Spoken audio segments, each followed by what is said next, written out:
Madhya Pradesh police ने एक बार फिर अपराधियों के खिलाफ ताबड़तोड़ एक्शन शुरू कर दिया है और इस बार ये कार्रवाई उमरिया जिले में की गई है, जहां पुलिस पर हमला करने के आरोपी एक बदमाश के मकान को ढहा दिया गया, जिसके लिए पुलिस टीम खुदाई करने वाली एक मशीन लेकर गोलू कोल नाम के अपराधी के घर पहुंची और फिर देखते ही देखते उसके मकान को जमींदोज कर दिया गया। इस कार्रवाई को करने से पहले मकान को खाली कराया गया और फिर पूरी कार्रवाई की रिकॉर्डिंग भी की गई। मकान को तोड़ते वक्त कोई हंगामा या बवाल ना हो, इसके लिए वहां पुलिस का भारी बंदोबस्त नजर आया। पुलिस ने बताया कि बदमाश गोलू कोल रेप के मामले में आरोपी है और जब पिछले महीने उसे पकड़ने पुलिस टीम गई तो आरोपी ने एएसआई वेद प्रकाश सिंह पर चाकू से हमला कर दिया था। नौरोजाबाद क्षेत्र में अपराधी के खिलाफ कार्रवाई की गई है। पुलिस की जमीन पर कोई मकान बनाकर अतिक्रमण किया गया था। इसी तरह दूसरी बड़ी कार्रवाई पुलिस टीम ने राजस्व विभाग के साथ मिलकर की, जिसके तहत गुनगुटी पुलिस चौकी की जमीन पर मौजूद अतिक्रमण को ढहा दिया गया।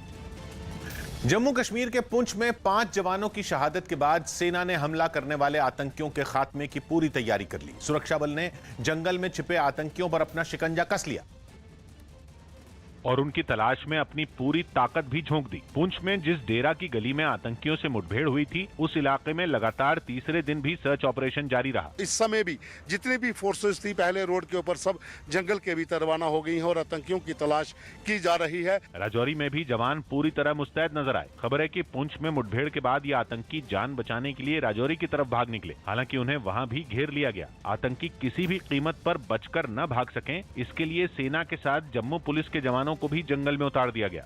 इसी बीच कश्मीर का माहौल बिगाड़ने के लिए पाकिस्तान की खुफिया एजेंसी आईएसआई ने नई साजिश रची, उसका पता चला। न्यूज 18 के संदीप बोल की रिपोर्ट है कि घाटी में डर का माहौल पैदा करने के लिए आईएसआई ने उत्तर प्रदेश और बिहार के अपराधियों को सुपारी किलर के तौर पर मोटी रकम देने की तैयारी की। इसके लिए इन दोनों राज्यों में ऐसे लोगों की पहचान की जा रही है जिनका क्रिमिनल रिकॉर्ड हो, ताकि उनका इस्तेमाल कश्मीर में कुछ लोगों को टारगेट कर उनकी हत्या करने के लिए किया जा सके। खबर है कि यूपी और बिहार से अपराधियों की तलाश इसलिए की जा रही है ताकि उनमें अगर कोई सुरक्षा बल के हत्थे चढ़ भी जाता है तो पाकिस्तान आसानी से अपना पल्ला झाड़ सकेगा। बताया जा रहा है कि सेब की खरीदारी करने के लिए शोपियां आने वाले व्यापारी भी आतंकियों के निशाने पर हैं और खबर तो यह भी है कि वो रेडी लगाने वाले भी आतंकियों के टारगेट पर रहेंगे जो कश्मीर के रहने वाले नहीं हैं और लंबे समय से वहां किराए पर रह रहे हैं। तो वहीं कश्मीर में पिछले कुछ दिनों में आम नागरिकों पर हुए आतंकी हमलों की जांच में भी चौंकाने वाली जानकारी सामने आई। न्यूज 18 के अमित पांडे की रिपोर्ट है कि सुरक्षा एजेंसियों और खुफिया एजेंसियों की जांच में यह बात पता चली कि कश्मीर के विकास में लोगों की भागीदारी को रोकने के लिए आम नागरिकों को निशाना बनाया गया। जिन लोगों को आतंकियों ने निशाना बनाया वो कश्मीर में चल रहे विकास कार्यों में जनता और प्रशासन के बीच तालमेल का काम कर रहे थे और लोगों को उन योजनाओं के फायदे बता रहे थे। जांच में यह बात भी सामने आई कि आतंकियों ने 24 लोगों की एक लिस्ट तैयार की, जिसमें नगर निगम, पंचायत विभाग और पीडब्ल्यूडी के कुछ कर्मचारी भी शामिल हैं। इनमें 5 लोगों की कुछ दिन पहले कश्मीर के अलग अलग इलाकों में हत्या की गई थी और कश्मीर के विकास में लोगों की भागीदारी खत्म करने के लिए आतंकियों ने बाकी लोगों की हत्या की साजिश भी रची। भारी बारिश की वजह से बाजार में सब्जियों के दाम में अचानक उछाल आ गया। हफ्ते 10 दिन पहले जो सब्जियां 20 से 40 रुपए प्रति किलो के हिसाब से बिक रही थी, वो अब 60 से 80 रुपए प्रति किलो तक पहुंच गई हैं। महंगाई की इस मार का असर सीधे आम लोगों की जेब पर पड़ रहा है, जिसकी वजह से उनके किचन का बजट पूरी तरह से बिगड़ गया। भारी बारिश की वजह से खेतों में सब्जी की फसल बर्बाद हो गई और त्योहार के मौके पर महंगाई की मार सीधे आम लोगों की जेब पर पड़ी। इस वक्त मंडियों में हरी सब्जियों के साथ प्याज, आलू, टमाटर, भिंडी, बैगन, शिमला मिर्च, गोभी सबके दाम आसमान पर पहुंच गए हैं। लोगों को ये समझ में नहीं आ रहा है कि वो कौन सी सब्जी खरीदें जो उनके बजट में हो। दिल्ली की सबसे बड़ी सब्जी मंडियों में दाम आसमान पर पहुंच गए हैं। अब सरकार को इस बारे में सोचना चाहिए कि आम आदमी जो मिडिल क्लास है उसके लिए ज़्यादा भार है। अमीर आदमी तो अमीर ही हो रहता है, उसको कोई फर्क नहीं। एक बीच का या काम नहीं है। आजकल के हालात में कोरोना वायरस जब से आया है तो लोग अभी उठे नहीं हैं अपने उससे। तो हम चाहते हैं सरकार से यही अनुरोध है कि इस चीज़ों पे ध्यान दें। हाँ जी, थोड़ा बहुत तो मतलब इफेक्टिंग करता है नॉर्मल। एक्चुअली बिजनेस लाइफ पे भी इफेक्ट हो रहा है। वही चीज़ आती है ना नॉर्मल, जैसे पर्सन अगर नॉर्मल सैलरी क्लास है वो तो चलेगा, normal they are moving on, but normal जो बिजनेस क्लास है उनको बहुत इफेक्ट कर रहा है। लिमिटेड चीज़ यूज़ कर रहे हैं कि जो चाहिए, वरना पहले एक्स्ट्रा ले लेते थे थोड़ा सा। वहीं मुंबई में भी सब्जियों के दाम आसमान पर पहुंच गए हैं। पिछले एक महीने में सब्जियों के दाम दोगुने हो गए हैं। इनमें टमाटर, प्याज, हरी मिर्च के दाम सबसे ज्यादा बढ़े हैं। बढ़ी हुई कीमतों ने सीधे लोगों की जेब पर कैंची चला दी है। हफ्ते भर की सब्जी खरीदना अब लोगों के लिए मुश्किल हो गया है। सबसे ज्यादा परेशानी उन लोगों के सामने है जिनके परिवार में सदस्य ज्यादा हैं और आमदनी कम।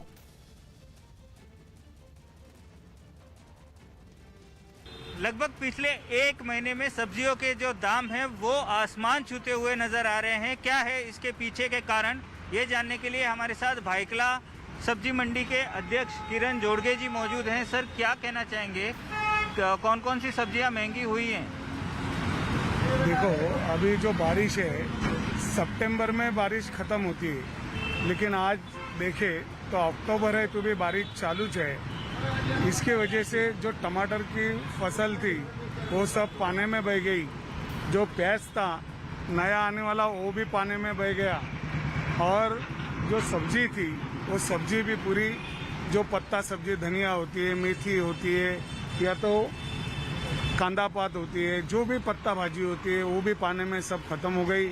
और जो सब्जी फरस भी होती है, बैंगन होता है, जैसे ककड़ी है, गाजर है, बीटरूट है, ये भी सब पानी में खत्म हो गया। जो सब्जी के दाम जो दुप्पट हो गए, इसकी वजह एक है कि एक तो बेजरूरत बारिश, और दूसरा आम रास्ता सब जो है महाराष्ट्र से जो सब्जी बॉम्बे शहर में आती है वो रास्ते भी सब खराब हो चुके हैं।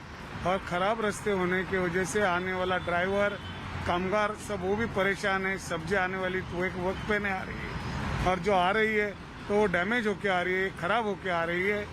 और इसकी वजह एक ही है कि जो नई चाने वाला बारिश भी। छत्तीसगढ़ में भी सब्जियों के दाम आसमान पर पहुंच गए हैं। रायपुर में लोगों ने सब्जियों के दाम बढ़ने पर मायूसी जाहिर की। रोजमर्रा की सब्जियों की बढ़ी कीमतें लोगों की परेशानी का सबब बन गई हैं। हालात ये हो गए हैं कि लोगों को ये समझ में नहीं आ रहा है कि वो कौन सी सब्जी खरीदें जो उनकी जेब पर भारी ना पड़े। हालात ये हैं कि जो सब्जियां कुछ दिन पहले 40 रुपए प्रति किलो मिल रही थी, उनके दाम अब 80 से 100 रुपए प्रति किलो हो गए हैं। राजधानी रायपुर ही नहीं बल्कि पूरे छत्तीसगढ़ में सब्जियों के दाम पर आग लगी हुई है। सब्जियों के दाम जिस तरीके से है उससे जो लोगों का जो स्वाद है वो ख़राब हो रहा है। राजधानी रायपुर का ये शास्त्री बाज़ार है, यहाँ पर बात करते हैं।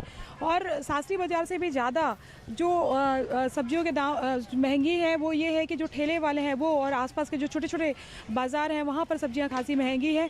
तो सब्जियों के दाम क्या चल रहे हैं इसको लेकर हम बात करते हैं। सुरेखा साहू हमारे साथ मौजूद हैं। तुरई है 40 रुपये किलो धारी तुरई, और डोड़का तुरई है 50 रुपये किलो, ठोक के रेट बता रही हूँ।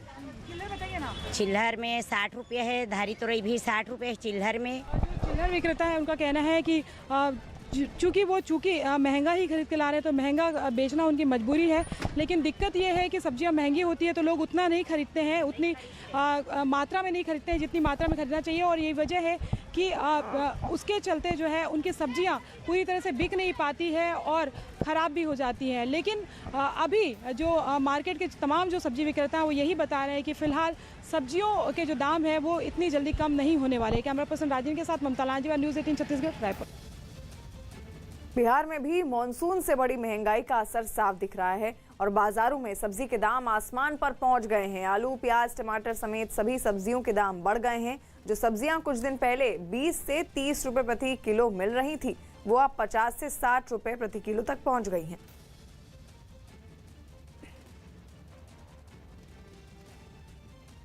चंडीगढ़ में भी सब्जियों के आसमान छूते दामों ने लोगों के घरों का बजट बिगाड़ दिया है और जिससे उनकी मुसीबतें अब और बढ़ गई हैं। पिछले एक महीने में रोजमर्रा में लगने वाली सब्जियों के दाम दोगुने हो गए हैं। इनमें टमाटर, प्याज, मटर, हरी मिर्च के दाम सबसे ज्यादा बढ़े हैं। इस महीने के आखिर में अमित शाह उत्तराखंड के दौरे पर जाएंगे। गृह मंत्री अमित शाह 30 अक्टूबर को उत्तराखंड के दौरे पर जाएंगे, जहां वो विधानसभा चुनाव अभियान की शुरुआत करेंगे। एनसीबी ने क्रूज ड्रग्स केस में घिरे फिल्म निर्माता इम्तियाज खत्री को फिर पूछताछ के लिए समन्स भेजे। उन्हें सुबह 11 बजे पेश होने के लिए कहा गया। जम्मू कश्मीर के उपराज्यपाल मनोज सिन्हा जम्मू पहुंचे, जहां उन्होंने कश्मीर में आतंकी हमले में मारे गए टीचर दीपक चांद के परिवार वालों से मुलाकात की और उन्हें जल्द कार्रवाई का भरोसा दिया। पश्चिम बंगाल के भवानीपुर में एक दुर्गा पूजा पंडाल को खेला हुए नारे की थीम पर बनाया गया। इस पंडाल के अंदर ममता बनर्जी की तस्वीर लगाई गई तो बाहर मुख्यमंत्री के जख्मी पैर को फुटबॉल के साथ दिखाया गया। भवानीपुर मुख्यमंत्री ममता बनर्जी का विधानसभा क्षेत्र है और खेला हुए नारा उन्होंने हाल ही में हुए विधानसभा चुनाव के दौरान दिया था। एक दुर्गा पूजा पंडाल में भी इसकी झलक देखने को मिल रही है। ये थीम इस पंडाल का बनाया गया है। इस बार कई दुर्गा पंडालों में राजनीति से जुड़े मुद्दों की झलक देखने को मिली। वहीं बीजेपी ने खेला होबे नारे के जरिए टीएमसी पर निशाना साधा। खेला होबे का कई अर्थ है, हमारे नजरों में उसका साफ साफ अर्थ हिंसा से। पुणे में एक कबड्डी खिलाड़ी की हत्या कर दी गई। आशंका है कि एक तरफा प्यार में आरोपी ने यह हत्या की। दिल्ली के पास उत्तर प्रदेश के गाजियाबाद में एक बस पलटने से एक आदमी की मौत हो गई, जबकि 2 लोग घायल हो गए हैं। बताया गया कि यह हादसा बस का टायर फटने की वजह से हुआ और वो फ्लाईओवर की रेलिंग तोड़कर नीचे जा गिरी। इस हादसे की जानकारी मिलते ही पुलिस की टीम मौके पर पहुंची, जिसने तुरंत 2 क्रेनों को बुलाकर बस को सीधे करने का काम शुरू कर दिया। मगर लोगों की भीड़ और अंधेरा होने की वजह से इस काम में काफी वक्त लग गया। इसके अंदर से तो निकालो। हादसे के बाद की जो तस्वीरें सामने आई, उसमें मौके पर मौजूद लोग घायलों को बस के अंदर से निकालने की कोशिश करते हुए दिखाई दिए, जबकि जो मोटरसाइकिल सवार बस के नीचे दबा उसकी मौके पर ही मौत हो गई। यहाँ पे टायर फटने से और रॉन्ग साइड की ओर एंट्री करते हुए ग्रिल को तोड़ते हुए नीचे गिरी है। हादसे का शिकार हुई ये बस एक निजी कंपनी की बताई गई, जो नोएडा से कंपनी के कर्मचारियों को लेकर गाजियाबाद उनके घर छोड़ने जा रही थी। तभी भाटिया मोड़ पर यह हादसा हो गया। मध्य प्रदेश के मुरैना में खाद खरीदने के लिए कृषि मंडी गोदाम पहुंचे किसानों को पुलिस की लाठियां मिली। रबी की फसलों की बुआई का वक्त आ जाने के बावजूद जिले में खाद की जबरदस्त कमी दिखी, जिसकी वजह से जगह जगह कृषि मंडी के गोदामों के बाहर किसानों की भीड़ लग गई। ऐसी ही भीड़ कैलारस के कृषि मंडी के गोदाम के बाहर दिखी, जहां खाद के लिए पहुंचे किसानों पर सुरक्षा बल के जवान लाठियां बरसाते नजर आए। खाद के लिए जबरन लाइन में घुसने वालों को बाहर निकालकर पीटा गया, जिसकी वजह से अफरा तफरी मच गई और लोग पिटाई के डर से इधर उधर भागते नजर आए। कुछ किसान किसी तरह गोदाम के अंदर पहुंच गए, जिसे देखकर वहां मौजूद पुलिस वाले भड़क गए। इसके बाद तो खाद मिलने की उम्मीद लेकर गोदाम के अंदर आ चुके किसानों को पुलिस वाले अपने अंदाज में बाहर खदेड़ते दिखे। अपनी 75वीं सालगिरह का जश्न मना रहा है। इस मौके पर आइए आपको बताते हैं कि अमूल ने समय समय पर अपनी बात देश विदेश में कैसे पूरी कामयाबी के साथ पहुंचाई। अमूल का हर विज्ञापन नई कहानी कहता है। अमूल की कोशिश रहती है कि अपनी बात निराले और दिलचस्प अंदाज में आप तक पहुंचाए। आइए देखते हैं अमूल की एक अमूल्य कहानी।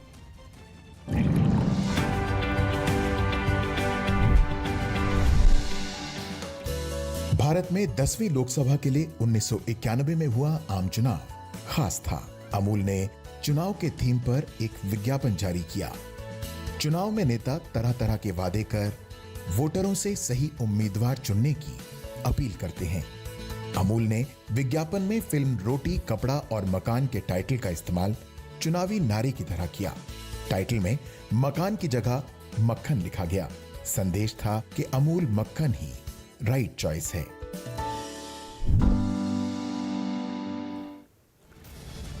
वहीं राजस्थान के अजमेर से डरा देने वाला एक वीडियो सामने आया है। वहां एक पेट्रोल पंप पर मोटरसाइकिल में पेट्रोल भरवाते वक्त उसमें अचानक आग लग गई,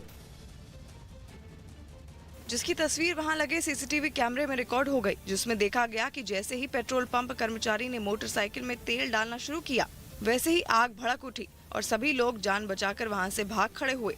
मोटरसाइकिल गिरने के बाद तेल जमीन पर फैलने से आग ने अपना दायरा बढ़ा लिया, जिसे देख दूसरे मोटरसाइकिल सवार अपने आप को बचाने में जुट गए। हालांकि फौरन ही पेट्रोल पंप का एक कर्मचारी हरकत में आया और उसने आग बुझाने वाले केमिकल का छिड़काव कर लपटों पर काबू पा लिया। चीन में आए इस साल के 18वें तूफान ने महज एक दिन में हांगकांग को हजारों करोड़ रुपए की चपत लगा दी।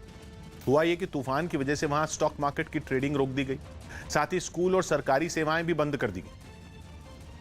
क्योंकि तूफान के तांडव से हर तरफ उथल पुथल मच गई। तूफान ने ऐसा चाबुक चलाया कि शांत रहने वाला समंदर भी बेकाबू हो गया। ऐसे लगा जैसे उसे दौरे पड़ गए हों, क्योंकि उसकी लहरों ने मिनी सुनामी बनकर यूं लक्ष्मण रेखा लांघी कि सड़क पर सैलाब उतर गया। और फिर वही हुआ जिसका डर था। हांगकांग के मौसम विभाग की बाढ़ की चेतावनी सच होती दिखने लगी। पानी की घुसपैठ से रास्तों पर लगे बैरिकेड तिनके की तरह बह गए। एक पार्किंग में तो दरिया बहता नजर आया।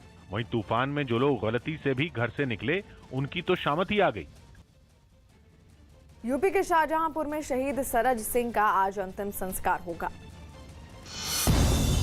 जम्मू कश्मीर के पुंछ में आतंकियों से मुठभेड़ के दौरान शहीद हुए जवान सरज सिंह का पार्थिव शरीर देर शाम यूपी के शाहजहांपुर पहुंचा, जहां आज पूरे सम्मान के साथ उनका अंतिम संस्कार किया जाएगा। माननीय मुख्यमंत्री जी के द्वारा शहीद के परिजनों को के लिए 50 लाख रुपए की आर्थिक सहायता की घोषणा की गई है। महंत नरेंद्र गिरी की मौत की जांच कर रही सीबीआई की टीम को आरोपियों और सेवादारों से पूछताछ में कुछ नए नाम मिले हैं। बताया जा रहा है कि सीबीआई आरोपियों का पॉलीग्राफी टेस्ट कराना चाहती है, जिस पर कोर्ट में 18 अक्टूबर को सुनवाई होगी।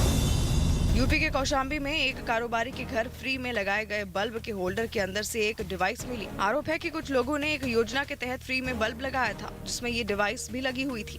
जानकारी मिलने के बाद पुलिस ने डिवाइस को कब्जे में ले लिया। साथ ही जासूसी और आतंकवाद के कनेक्शन की जाँच की जा रही है। हरियाणा के पलवल में सवारियों से भरी एक बस बेकाबू होकर पलट गई। हादसे के समय बस में 40 से ज्यादा लोग सवार थे, जिसमें करीब 18 लोग गंभीर रूप से घायल हो गए, जिन्हें इलाज के लिए अस्पताल में भर्ती करवाया गया। मुंबई के एक शख्स का अपने जन्मदिन पर 550 केक काटने का वीडियो वायरल हो गया। मुंबई के कांदिवली इलाके में रहने वाले सूर्या नाम के शख्स का एक दिन पहले जन्मदिन था और इस खास मौके को और खास बनाने के लिए उसने 1-2 नहीं बल्कि 550 केक काटे। इस अनोखे जन्मदिन का वीडियो भी वायरल हुआ, जिसमें वो टेबल पर सजे केक दोनों हाथों में लिए चाकू से काटता नजर आया।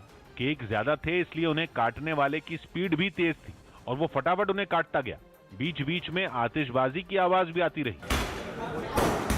यही नहीं, कुछ देर बाद केक से सजी टेबल भी रोशनी से जगमगा उठी। इस दौरान कैमरामैन ने जो तस्वीरें खींची ही, वहां मौजूद लोगों ने भी वीडियो बनाया, जो अगले ही दिन वायरल हो गया।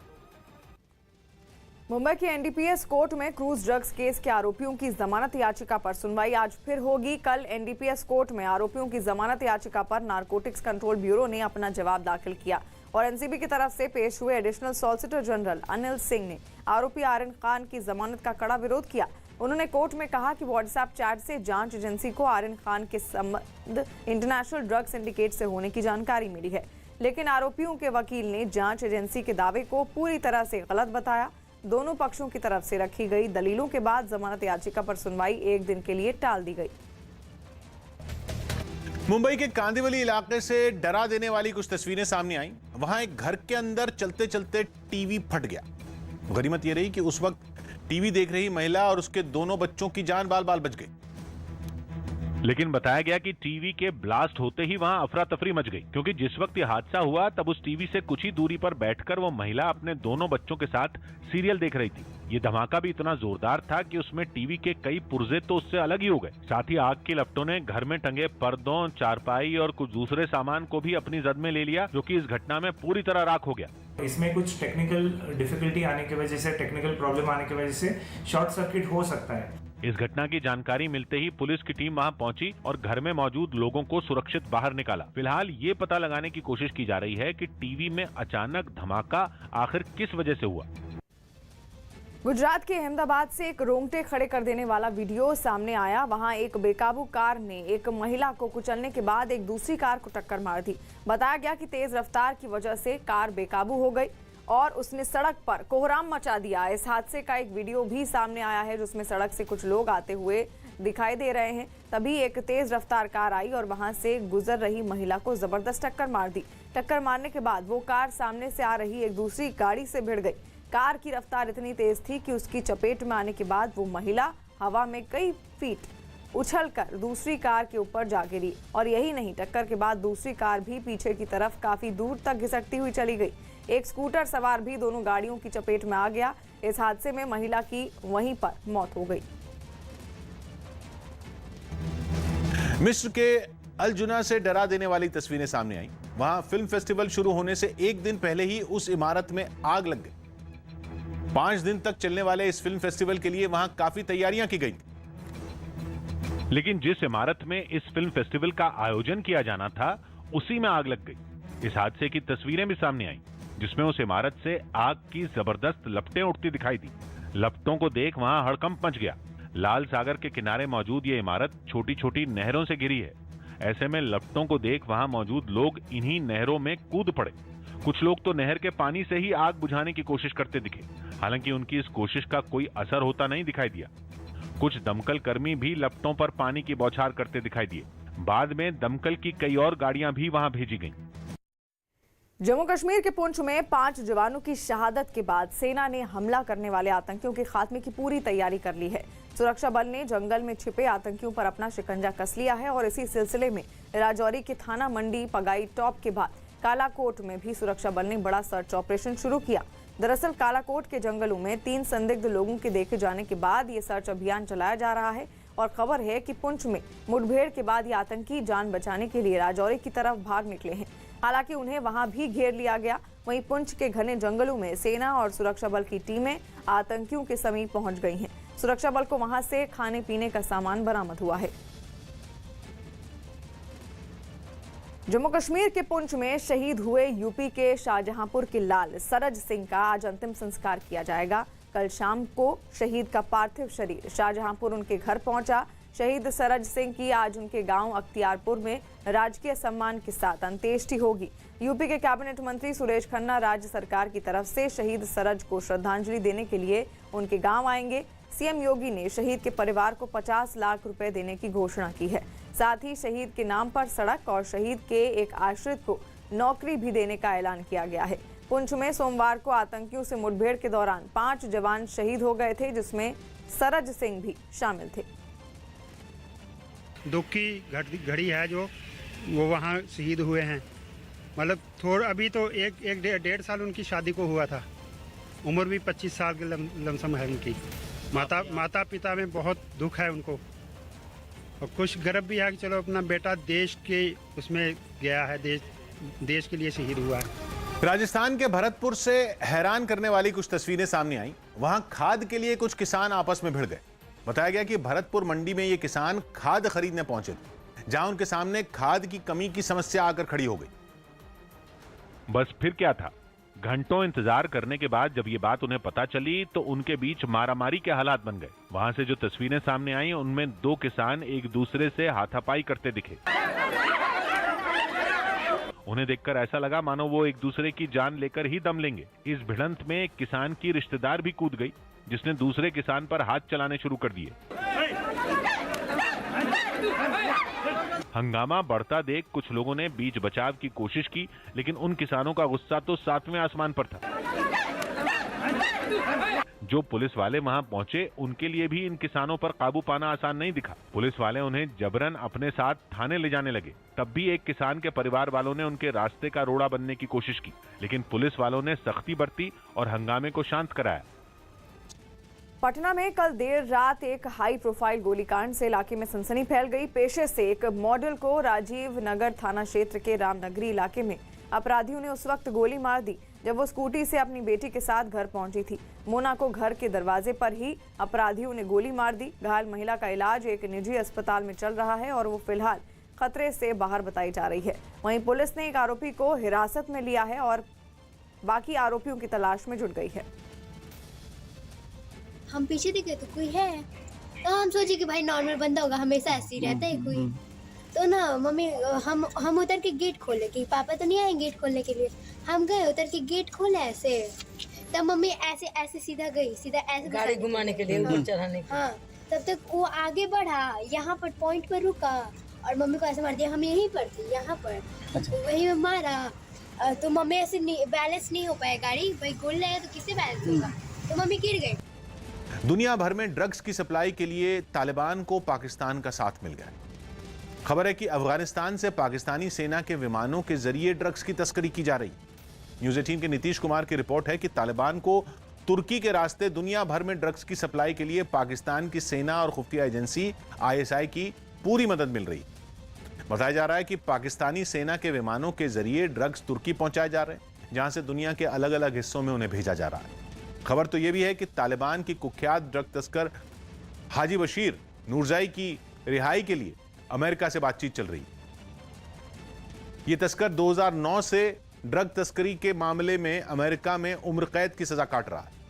कहा जा रहा है कि तालिबान का ऐसा मानना है कि हाजी बशीर दक्षिण पश्चिम एशिया के देशों और अफ्रीका में ड्रग्स तस्करी के काम में काफी मददगार साबित हो सकता है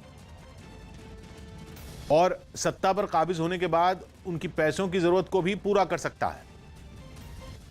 बीएसएफ का अधिकार क्षेत्र कुछ राज्यों में बढ़ाए जाने के केंद्रीय गृह मंत्रालय के आदेश पर सियासी घमासान शुरू हो गया है। न्यूज 18 के अमित पांडे की रिपोर्ट है कि गृह मंत्रालय ने 11 अक्टूबर को बीएसएफ का अधिकार क्षेत्र बढ़ाने से जुड़ा आदेश जारी किया था, जिसके बाद उसको असम, पश्चिम बंगाल और पंजाब में तलाशी और गिरफ्तारी का अधिकार मिल गया और यही अधिकार नागालैंड, मिजोरम, त्रिपुरा, मणिपुर और लद्दाख के लिए भी दे दिया गया है। लेकिन असम, बंगाल और पंजाब में बीएसएफ के काम का दायरा बढ़ा दिया गया, जहां वो देश की सीमा से 50 किलोमीटर के दायरे में पुलिस की तरह भी काम कर पाएगी, जबकि पहले इन 3 राज्यों के लिए ये दायरा 15 किलोमीटर ही था। हालांकि गुजरात में बीएसएफ की कार्रवाई का दायरा घटा दिया गया है, जहां पहले ये सीमा 80 किलोमीटर थी, लेकिन अब वो घटकर 50 किलोमीटर हो गई है। बताया गया कि केंद्र सरकार के इस फैसले से घुसपैठियों के खिलाफ अभियान चलाने में मदद मिलेगी। साथ ही ड्रग्स और हथियारों के अवैध कारोबार पर लगाम लगाना भी आसान हो जाएगा। लेकिन पंजाब में इस मामले ने तूल पकड़ लिया, जहां केंद्र सरकार के इस आदेश का पंजाब कांग्रेस के नेता सुनील जाखड़ ने विरोध किया और लगे हाथ अपने ही मुख्यमंत्री चरणजीत सिंह चन्नी के रुख पर भी सवाल खड़े कर दिए।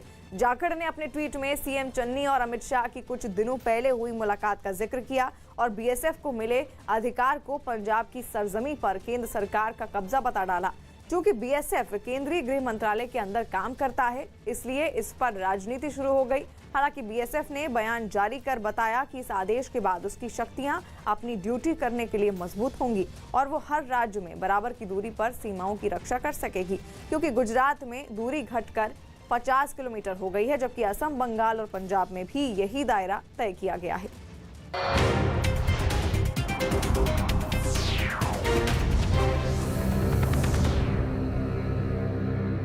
घायल हुए हैं। एथलीट